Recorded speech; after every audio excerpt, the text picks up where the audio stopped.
NEET UG ಪತ್ರಿಕೆ ಸೋರಿಕೆ ಮತ್ತು ಶಿಕ್ಷಣ ವ್ಯವಸ್ಥೆಯ ವೈಫಲ್ಯ. ಜೂನ್ 6ರಂದು ಜಂತರ್ ಮಂತರ್ನಲ್ಲಿ ಧರ್ಮೇಂದ್ರ ಪ್ರಧಾನ್ ರಾಜೀನಾಮೆಗೆ ಆಗ್ರಹಿಸಿ ಪ್ರತಿಭಟನೆ. ಶಿಕ್ಷಣ ವ್ಯವಸ್ಥೆಯಲ್ಲಿನ ಲೋಪದೋಷಗಳು ಮತ್ತು ಪರೀಕ್ಷಾ ಕ್ರಮಗಳ ಹಿನ್ನೆಲೆಯಲ್ಲಿ ಕೇಂದ್ರ ಶಿಕ್ಷಣ ಸಚಿವ ಧರ್ಮೇಂದ್ರ ಪ್ರಧಾನ್ ಅವರ ರಾಜೀನಾಮೆಗೆ ಒತ್ತಾಯಿಸಿ ಕಾಕ್ರೋಚ್ ಜನತಾ ಪಕ್ಷ ಜೂನ್ 6ರಂದು ದೆಹಲಿಯ ಜಂತರ್ ಮಂತರ್ನಲ್ಲಿ ಪ್ರತಿಭಟನೆ ನಡೆಸಲಿದೆ. ನೀಟ್ ಯುಜಿ ಪರೀಕ್ಷೆಯ ಪ್ರಶ್ನೆ ಪತ್ರಿಕೆ ಸೋರಿಕೆ ಮತ್ತು ರದ್ದತಿ ಹಾಗೂ ಸಿಬಿಎಸ್ಇ 12ನೇ ತರಗತಿಯ ಮೌಲ್ಯಮಾಪನ ವ್ಯವಸ್ಥೆಯಲ್ಲಿನ ಸಮಸ್ಯೆಗಳು ಈ ಆಕ್ರೋಶಕ್ಕೆ ಮುಖ್ಯ ಕಾರಣಗಳಾಗಿವೆ. ಸಿಬಿಎಸ್ಇ ಅಧಿಕಾರಿಗಳ ವರ್ಗಾವಣೆಯು ಕೇವಲ ಕಣ್ಣು ತೆರೆಸುವ ತಂತ್ರ ಎಂದು ಟೀಕಿಸಿರುವ ಪ್ರತಿಭಟನಾಕಾರರು ಸರ್ಕಾರವು ಸಮಸ್ಯೆಗಳ ಬಗ್ಗೆ ಸಾರ್ವಜನಿಕರೊಂದಿಗೆ ಚರ್ಚಿಸಲು ಸಿದ್ಧರಿಲ್ಲ ಎಂದು ಆರೋಪಿಸಿದ್ದಾರೆ.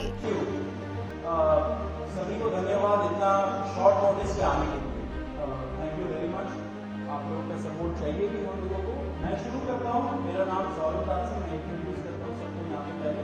Then we will get on with the brief. फिर हम लोग थोड़े क्वेश्चंस लेंगे. तो मेरा नाम सौरभ दास है. मैं इन्वेस्टिगेटिव जर्नलिस्ट हूँ. मैं ज़्यादातर लॉ पे लिखता हूँ, जुडिशरी पे लिखता हूँ एंड पॉलिसी इश्यूज पे लिखता हूँ.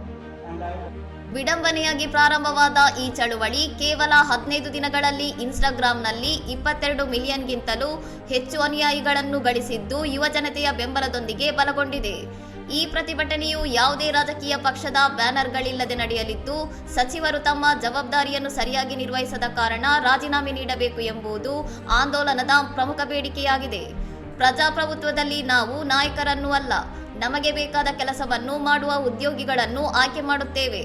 ಅವರು ತಮ್ಮ ಕೆಲಸವನ್ನು ಮಾಡದಿದ್ದರೆ ಅವರನ್ನು ಪ್ರಶ್ನಿಸುವುದು ನಮ್ಮ ಹಕ್ಕು ಎಂದು ಪ್ರತಿಭಟನಾಕಾರರು ಸರ್ಕಾರವನ್ನು ತರಾಟೆಗೆ ತೆಗೆದುಕೊಂಡಿದ್ದಾರೆ. ಇನ್ನಷ್ಟು ಸುದ್ದಿಗಳಿಗಾಗಿ ನೋಡ್ತಾ ಇರಿ ಸೌರಂ ಟಿವಿ.